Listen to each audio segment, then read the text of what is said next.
Hi guys, and welcome back to my channel. Today's video is going to be all about products that I have hit pan on as of recently, or basically anything that I've hit pan on in 2019. I posted a products I hit pan on towards the end of 2018, so I'll link that video below. But today we're going to be talking about any product that I've hit pan on since that video, and I do believe I have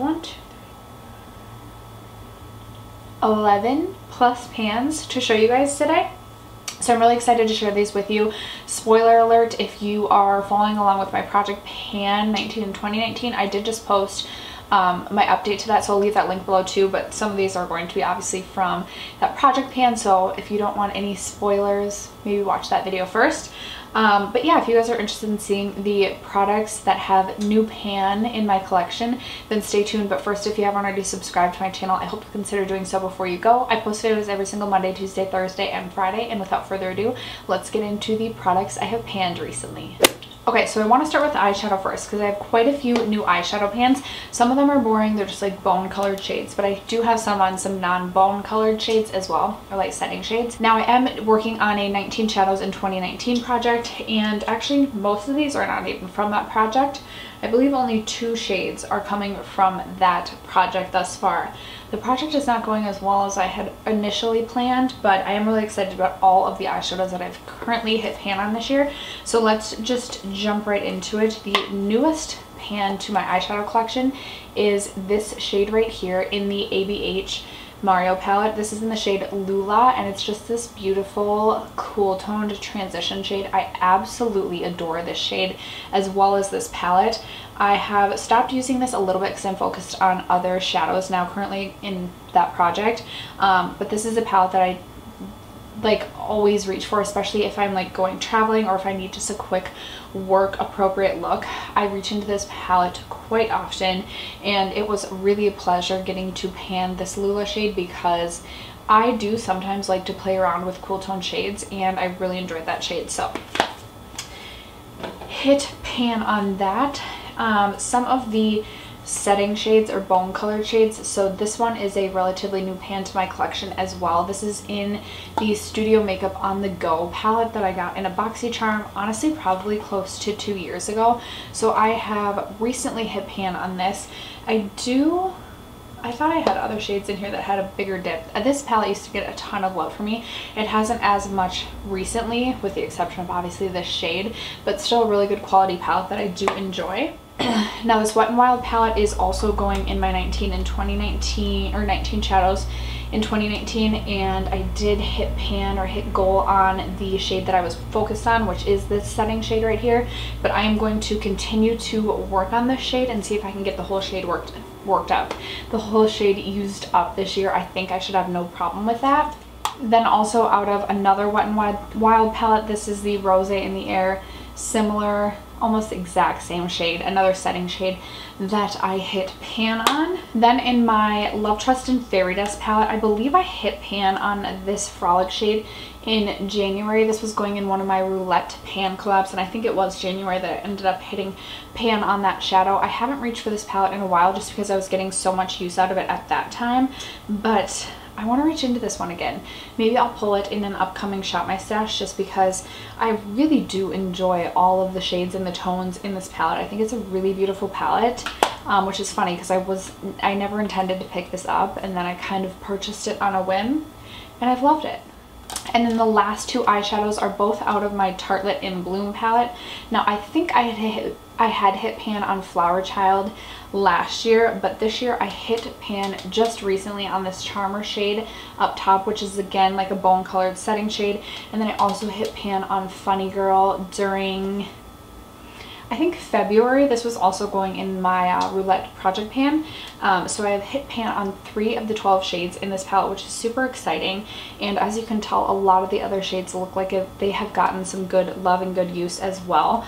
This is one that I keep being like, okay, like I hit pan on this shade, now I'm gonna put this away for a while. But then I keep pulling it out and being like, okay, no, I'm gonna hit pan on another shade. I almost, like, if I was gonna do a pan that palette, this would probably be the palette that I'd reach for. This is just such a staple in my collection. I should honestly just purchase another one because I've had this in my collection for like 2.5 years at this point, and some of the shades I feel like just don't perform like they used to, but overall it's still a great quality palette. So 7 eyeshadows I've hit pan on this year. Now let's jump into some of my other products. Now this one I don't know if you'll be able to tell, but this is my NARS Creamy Soft Matte Complete Concealer, and again, I don't know if you'll be able to tell, but you can see the jar at the bottom of this, so I am counting this as a panned product. This is one that's going in my 19 and 2019, so hoping to have this possibly finished up at my June halfway through check-in. Not 100% sure I will have it completely used up. I've been using this mostly as like an eyeshadow base, and it's been working for me really well that way. Another product out of that project is my Becca Sunlit Bronzer, and I was really surprised. I hit pan in this in January, and I have some really good pan obviously going in this right now. In fact, I probably should repress this at some point. I just always get nervous to repress things. I'm not like an expert represser, but I thought it was going to take me a good 3, 4, maybe even 5 months to even hit pan in this, and I never thought I would possibly be able to completely use this up in a year, but I think I'm well on my way to doing that. Then I have my Charlotte Tilbury Airbrush Powder, and this one, again, a nice big size pan going. I hit pan on this towards the end of January, and this is one that I have been pretty consistent on my use with, but it's also a super thin powder, and the pan size, or the pan's not that thick, so I feel like this has been going really, really quickly, and I'm fairly confident I will have this finished up by June. I know I'll finish this one up this year. This one, I don't think I'd purchase again because I just feel like I don't feel like you're getting like a bang for your buck type of thing, and I think there are plenty of other translucent pressed powders that are going to give you a similar effect for less money. You guys probably already know about this one too if you're following along in my 19 and 2019. This is the Fenty Beauty Kilowatt Highlighter in Lightning Dust and Fire Crystal, and as you can tell, I have hit pan on the more subtle of the two sides. I'm going to keep working at this and see if I can finish off this side of the pan. I love this highlight. It's truly my favorite highlight in my collection. Will definitely repurchase if I use up even just the side. I will repurchase it because I love that highlighter so much. I will see if I can end up hitting pan on the other side as well. I don't dip into that one as much. This is one that I can get away with like wearing to work and feel like super confident that it's not super blinding, but I don't typically dip into this side that's a little bit more intense when I'm going to work. So this one just that side gets a little bit less love, but we'll see if I can hit pan on that side as well this year. And shockingly, I never thought it was possible to even hit pan on a highlight, let alone 2 highlights in 1 year, but I did recently hit pan on my Natasha Denona Glow Powder. Now this isn't the Super Glow, this is the original.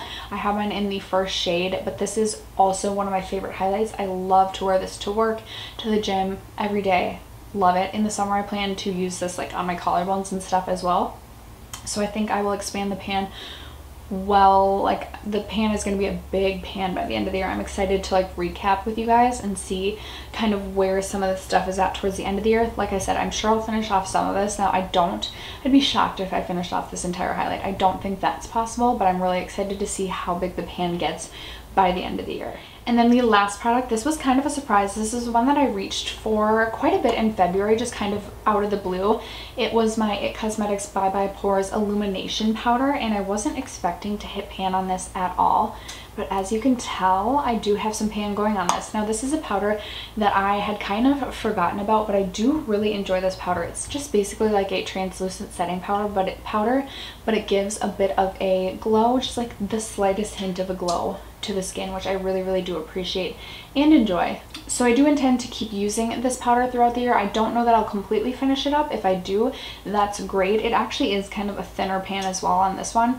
Like I said, I was really surprised to hit pan in this, but we'll keep using this. We'll see if I finish this up by the end of the year, but I definitely plan to expand the pan by quite a bit before the end of 2019. And after that, you guys, that is the conclusion of the second episode of products that I have hit pan on. You guys will have to leave me a comment down below letting me know what products you have recently hit pan on.